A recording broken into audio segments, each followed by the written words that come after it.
Hi everyone, I'm Angie Komar from Train the Teacher, where I'm a teacher trainer and course director on the Trinity Cert TESOL.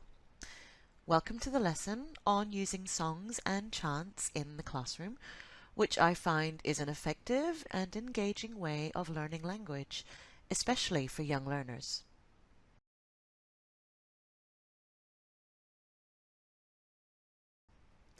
So, the first thing we have to consider is why use songs in the classroom? Well, let's start with one of the most important reasons. Children like songs. They're fun and motivating and can easily be integrated into language learning, especially with speaking, listening, and reading skills. They allow language to be reinforced in a natural context, both with structures and vocabulary, and songs tend to be repetitive and have a strong rhythm. They're easily learnt by primary children, and this familiarity makes songs favorites to do with young learners.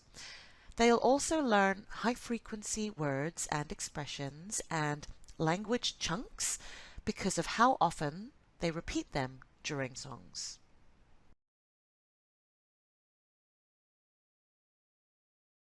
Singing songs with your learners can also help them with pronunciation and learning native-like speaking patterns because of the natural stress and intonation patterns they encourage. They also provide an achievable challenge for learners with mixed abilities. All songs build confidence in young learners, and even shy children will enjoy singing or acting out a song as part of a group or a whole class activity.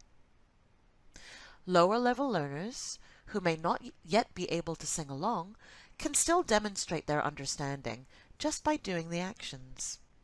But then you'll have higher level students who can sing along and maybe even improvise their own words.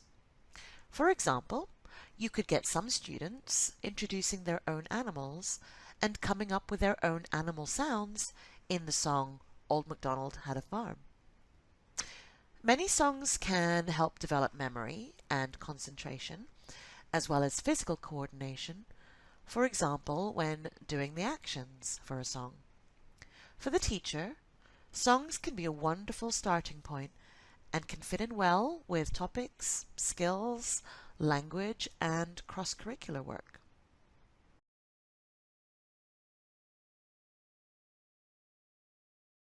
Songs can also help mark the different stages of a lesson. Some teachers teach their learners a new song every week, and they might start the class every morning of that week with that same song.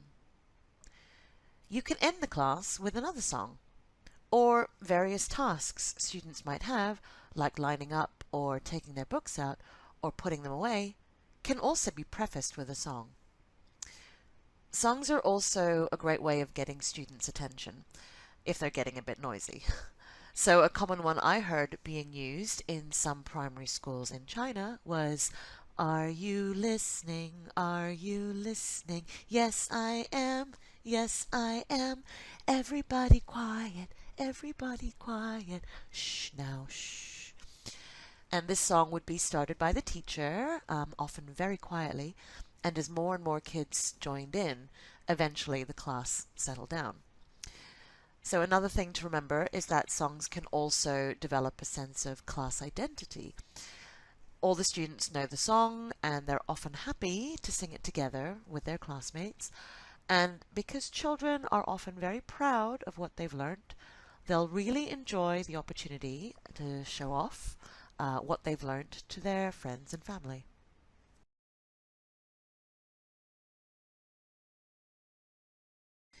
Let's also not forget the fact that children love to make noise. They have a lot of energy, and songs are a great way of accommodating that. Songs can also change the pace of a lesson. You can use one to settle them down, kind of like the Are You Listening one.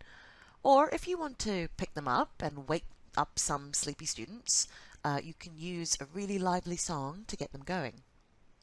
Songs are happy activities, and happy activities really contribute to a positive environment in your classroom, which is, of course, optimal for learning.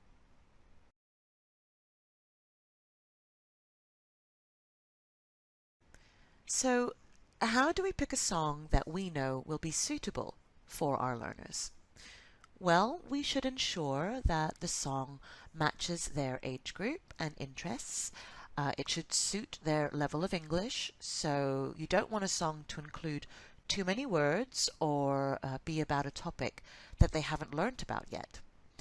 It should match your lesson objectives. So, for example, teaching Old MacDonald how to farm is great if you're doing a lesson on farm animals, or I Can Sing a Rainbow when teaching colors. And the song should be easy to remember and learn, so with a simple, repetitive melody and lyrics.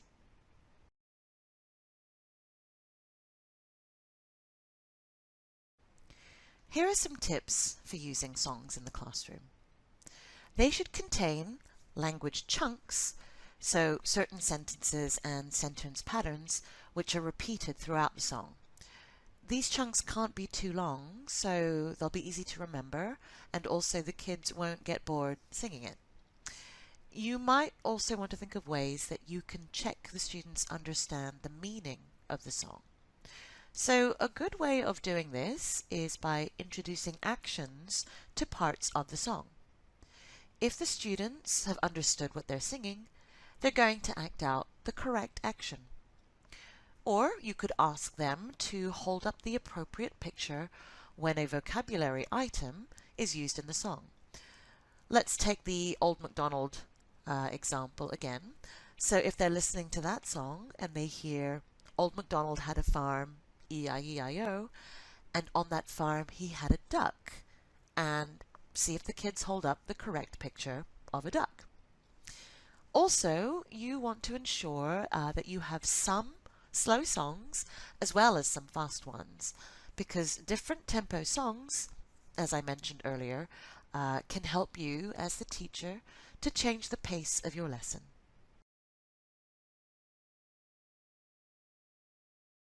What are some disadvantages of using songs in the classroom? Well, occasionally the words can be hard to hear in a song. A good way to combat this is you model the song first without the music. Get the children to sing with you, and ideally follow the words on a display or on the board if they're old enough to do so. That way they can be clear about what they're singing before you put it to music. Songs might also use ungrammatical sentences or certain words or lexis that are not part of international English.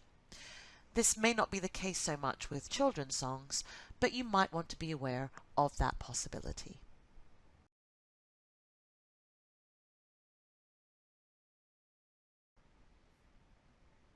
Now, let's have a look at staging a lesson using songs and chants.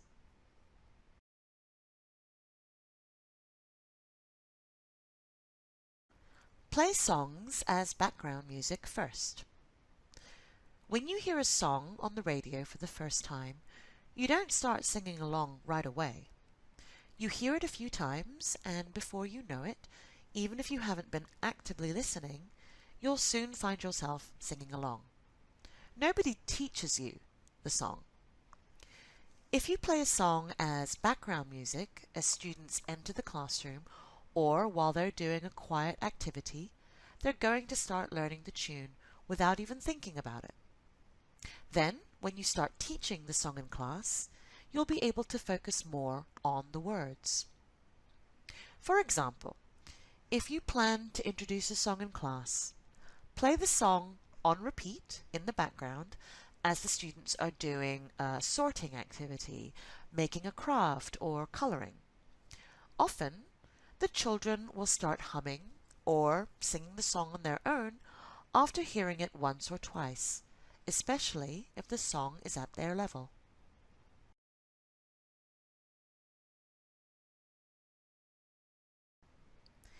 Input comes before output. Listening comes before speaking, or in this case, singing. Don't expect your students to sing the songs right away. The first time, or the first 2 times that you play a new song, ask the students to listen and to do the gestures with you. You can also do simple activities such as passing a ball around or playing rhythm instruments in time with the music. As they do this, they'll be learning the song. After 1 or 2 times, you'll probably find them singing along with you without needing to prompt them. Some of you might not be that confident with singing, so then you'll need to find a recorded version. The downside of this is that you'll be less connected to the song and the activity might feel less spontaneous. The upside is that you will have backing music, and so the song might feel more lively.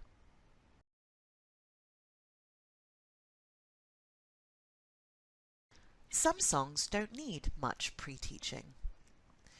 When using active songs or songs with lots of repetition, you don't need to do much pre-teaching. If the song is an action song, your students can watch you do the actions from the very first time and then join in with them when they feel ready. For example, to introduce an action verb song like the Hokey Cokey or Head, Shoulders, Knees and Toes, start by making a circle with the students, play the song and do the actions together. Don't worry if the students don't know the words right away. They'll have fun doing the actions and will learn the meaning by following you. Next time, use the song again and encourage the kids to sing along. Now they know the words and the actions.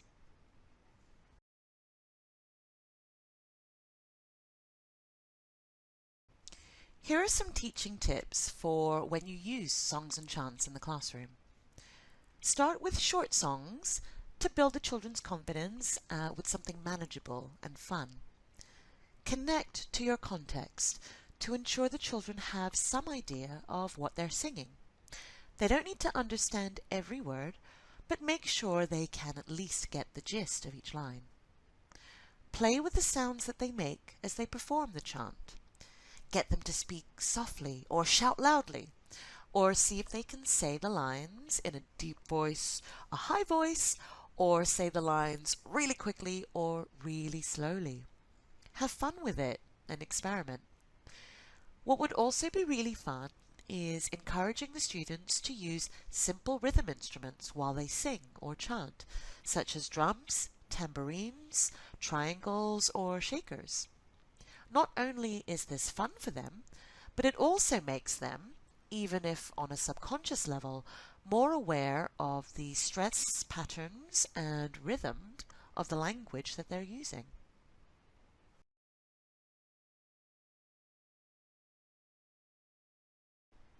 Let's have a look at this jazz chant by Carolyn Graham. As you can see, the chant is split up into different groups saying different parts. This helps develop teamwork and also gets everyone to take part. As I mentioned before, it's good to make sure that the children generally understand what they're saying or singing. They don't need to understand every word, but the gist of the lines would be helpful. You could do this by introducing them to all the different animals in the chant, asking them what they know about each animal and what they like to do. You can get them thinking about what different animals like to do by asking questions like, which animal here do you think likes chewing socks? And have them point to the picture of the animal they think would like chewing socks. For older children, before you get them to do the chant, you might ask them to look at the last words in each line and find the pairs which rhyme, and see if they can guess which animals are doing what based on the rhyming couplets. To get them used to the rhythm of the English language, because English is different from Chinese in that it is a stress-timed language, you could play some background music with a regular beat and chant along to it. If you don't have music, that's fine. You can get all the students clapping and chant in time to that. So, for example, who's having fun? Spiders in the sun. What they will pick up on, quite naturally, are stress, sentence stress and weak forms, and squashing some words to make them fit. Who's having lunch? Beetles in a bunch. Using songs and chants in this way helps the children learn a more native-like pronunciation of English.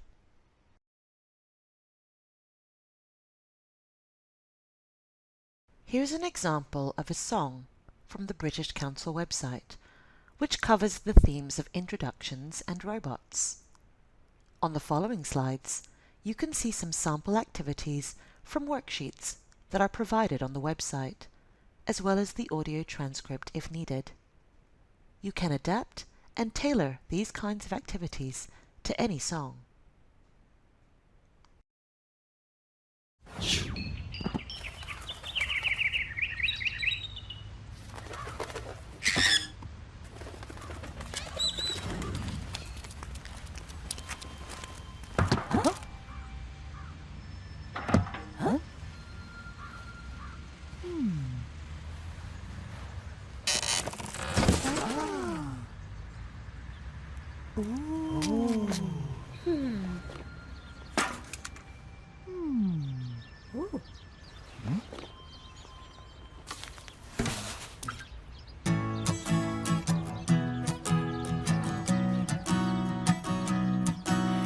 Hello, hello, hello, my name is Ali. Hello, hello, hello, I'm 9 years old. Hello, hello, hello, I'm pleased to meet you. This is my sister. This is my brother. Hello, hello, hello, my name is Nanu. Hello, hello, hello, I'm 6 years old. Hello, hello, hello, how old are you? Hello, hello, hello, what's your name? My name is B23A, but I do not know my age. Hello, hello, hello, it's good to meet you. Good to meet you too. I'm just an ordinary robot, but when I move, I make a cool sound.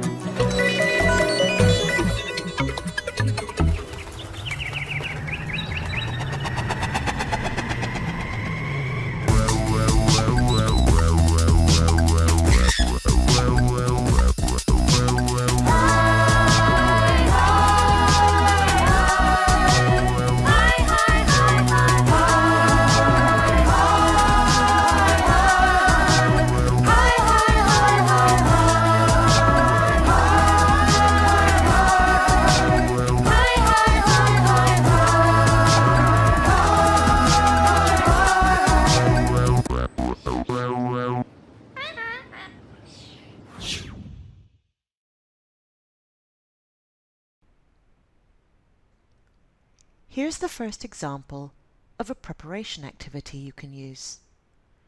It's important that before you play any song or video that they understand the context. In this case, before you play it, you can tell the children they are going to listen to a song about B23A, Ali, and Nanu. Point to the words as you tell them this and ask them to say the words along with you. Then, elicit information about the pictures they see. Point to each picture in turn and ask questions. Is this a boy or a girl? In the case of the third picture, it's not a boy or a girl. What is it? Are they friends? Are they young or old? What are they doing? This way, you can tune them in to finding out more information when they watch the video and hopefully get excited about knowing more about these characters.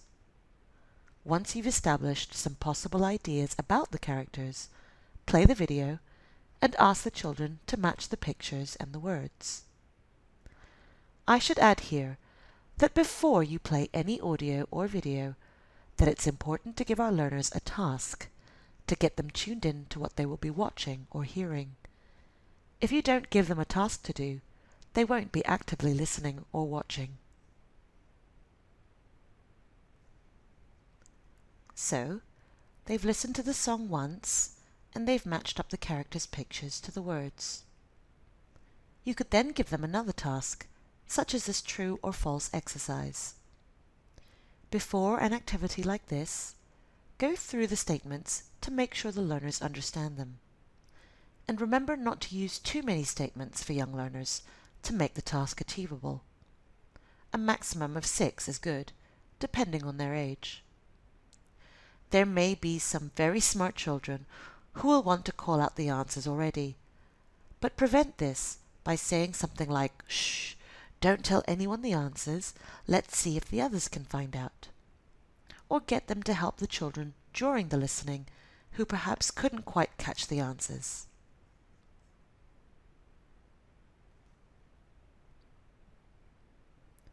Another activity you can do with your learners is ask them to put the jumbled words from the song in the correct order.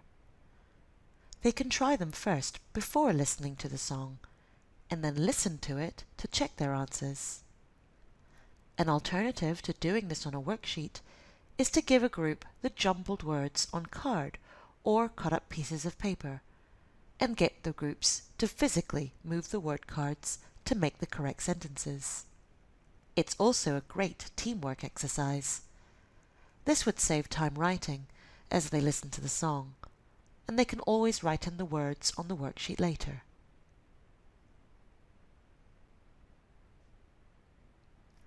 As a follow-on activity, the children can draw their own robot and give it a name, an age, and think about a description for it, and then write a few sentences about it. As a further follow-up task, they can talk to a partner about their robot and introduce them.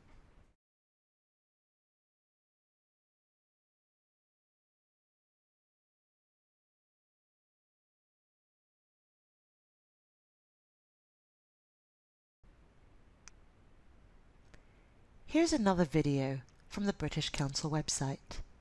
It's a chant called "I Don't Like Eggs." This is something you could play to the children and get them to learn if you are covering the topic of food in your English lessons, as well as the function of expressing what food they like and don't like.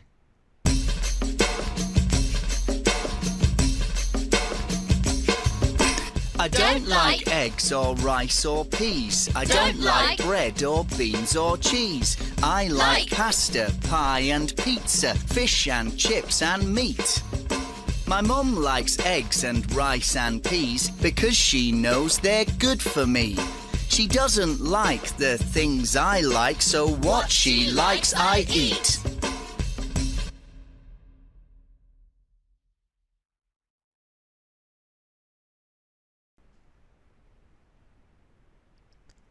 It's good to have some sort of preparation activity to do before your learners listen to a song. This kind of task, which is on the worksheet provided on the British Council website in conjunction with a chant, can be used to either review items they've already learnt or as a way of pre-teaching new vocabulary.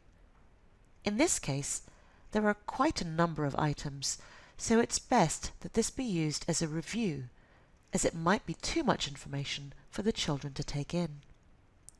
It would be too much for them if they're learning all these food items from scratch on the same day you want them to learn the song.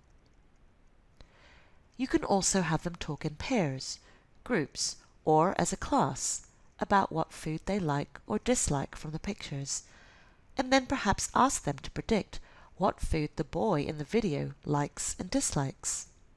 Then, when you play the song, ask them to put a tick next to the food the boy likes, and a cross next to the food he doesn't like. For a more kinesthetic activity, give a group a set of cards with the food pictures and words on it, and maybe a smiley face and a sad face. Ask them to put the pictures of the food the boy likes with the smiley face, and the food he doesn't like with the sad face card. You could also do this as a whole class activity on the whiteboard or blackboard. As the children listen to the chant, you can give them an exercise like this where they need to circle the correct answer according to what they hear. Once they've done this and you've checked the answers, ask them to say the chant together with the video. As all chants are rhythmic, get the children to clap along or play simple rhythm instruments such as tambourines or shakers. What you should find is that the beat falls on the stressed word of each line, which gets the children unconsciously taking on the stress-timed rhythm of English. And here's an example of a follow-on activity where the learners do a bit of grammar practice for like, don't like, likes, and doesn't like. Again, you can adapt this as you see fit for sentences that might be more level or culturally appropriate for your class. Another follow-on activity, similar to the song about the robot, is to write about and draw a picture that personalizes the content of what they just heard. What do the learners and their family members like and don't like? It doesn't have to be food, although if you want to keep the theme consistent, you can keep the context to food items.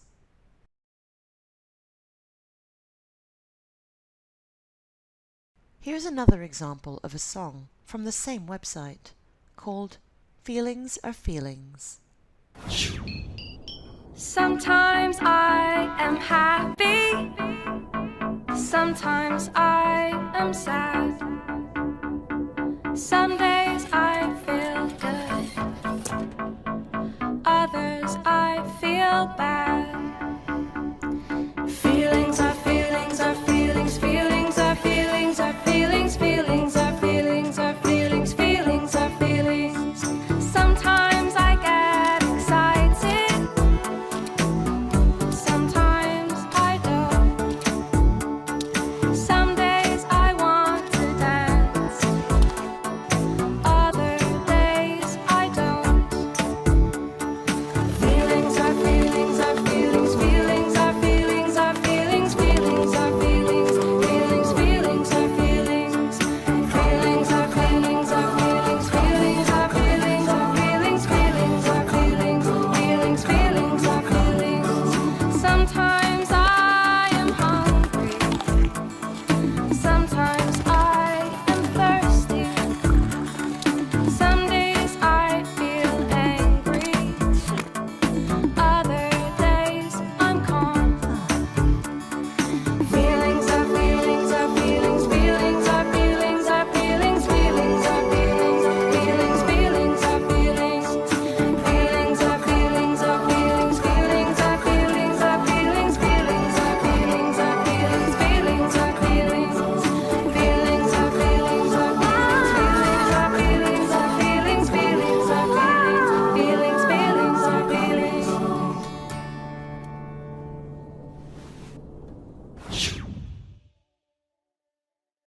Similar to the previous activities for the songs we've already looked at, before you play this song, the learners could do a matching activity with pictures of facial expressions and the corresponding feelings vocabulary.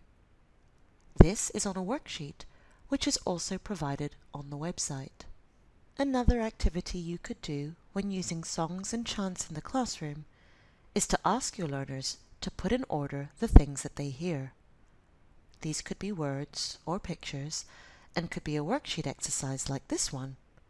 Or you could put the words or pictures on cards and give a set of cards to each group of children and they physically put them in order. This makes it a kinesthetic activity. For this task, children can write the words they hear in the correct order to make a sentence. You can then ask the children to sing the lines they have put in order along with the recorded song. And another personalized follow-on task.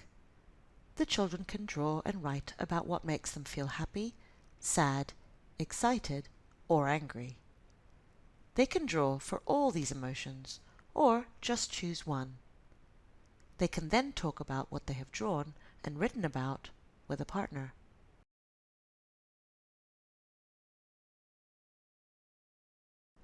And here's a traditional song about colours you will probably be familiar with.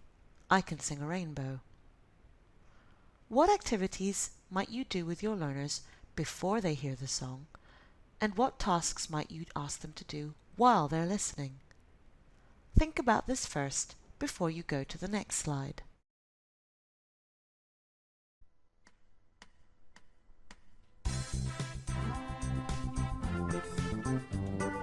Red and yellow and pink and green, purple and orange and blue. I can sing a rainbow, sing a rainbow, sing a rainbow too. Listen with your eyes, and sing everything you see. You can sing a rainbow, sing a rainbow, sing along with me. The sun is yellow, the grass is green, look how the sky is blue.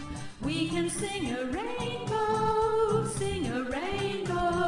surely you can too. Listen with your eyes, and sing everything you see. You can sing a rainbow, sing along with me. The sky is black, the clouds are white, and it's raining too. But we can sing a rainbow of happiness for you.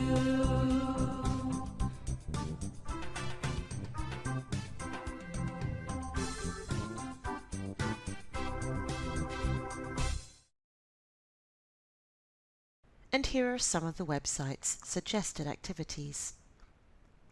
The learners can match the colours to the words before the song is played, so they have the opportunity to do a quick review on colours. Children can put the colours in order as they hear them.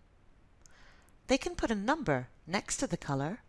For example, next to red, they put the number 1. Or again, you can give individual students or groups of students flashcards of the colour or the colour's word, and they physically put them in order. As a follow-on task, children can do a word search where they have to circle the different colour words as they find them. For lower level groups, you can provide them with the colour words, or if you want to challenge slightly older learners, they have to find them without a visual reference of the words. The children can draw pictures of rainbows and use the colours in the order as they appear in the song. The children can talk about the last time they saw a rainbow. Some other activities that weren't on the worksheet provided on the website are: the children can draw several things that are of their favourite colour. So, if their favourite colour is yellow, they can draw a sun, a flower, a banana, a lemon, and anything else they can think of. Ask the children to mime along with the song as they sing it. They can move their arm in the shape of a rainbow every time they hear and sing the word rainbow. Point at their ears when they hear the word listen. Point to their eyes when they hear the word eyes, etc. You can also give them a worksheet with the lyrics to the song, but with some words missing. The children have to listen to the song and identify what the missing word is and write it in the gap.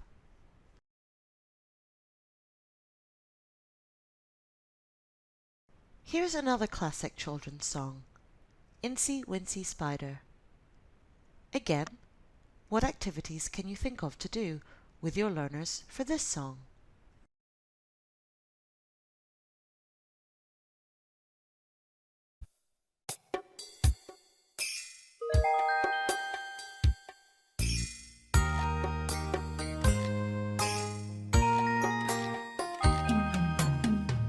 Incy Wincy Spider climbed up the water spout. Down came the rain and washed poor Incy out. Out came the sunshine and dried up all the rain. And Incy Wincy Spider climbed up the spout again. Incy Wincy Spider climbed up the water spout. Down came the rain and washed poor Incy out. Out came the sunshine and dried up all the rain. And Incy Wincy Spider climbed up the spout again.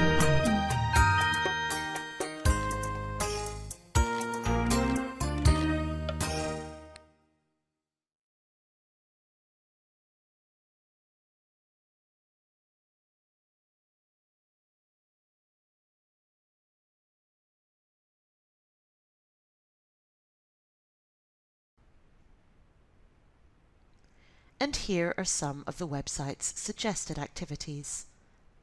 Before you play the song, you can pre-teach some of the vocabulary by helping the learners match the objects in the song to the words.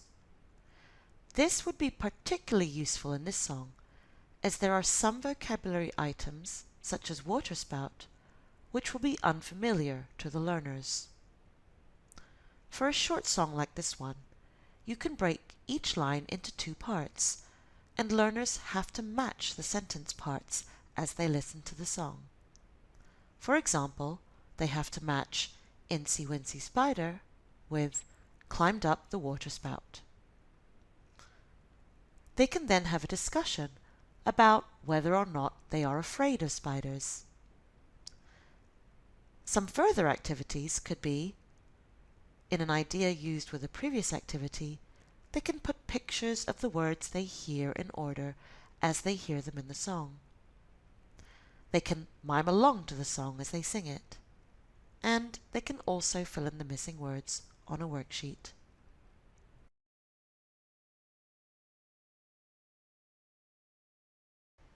On the screen now, you should see a list of websites that can help you if you want to use songs and chants in the classroom.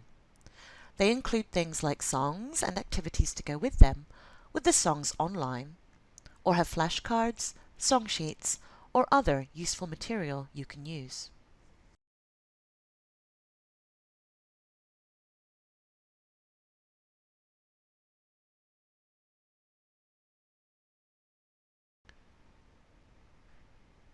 And here's a list of some sites that contain sound files you can use with your learners in the classroom.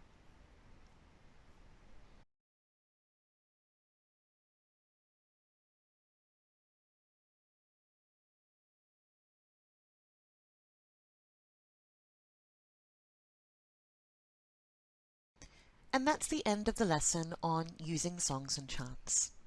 We hope you enjoyed it and gained some useful insight into how you can use songs and chants effectively in your classroom, making it more enjoyable for your students to learn and for you to teach.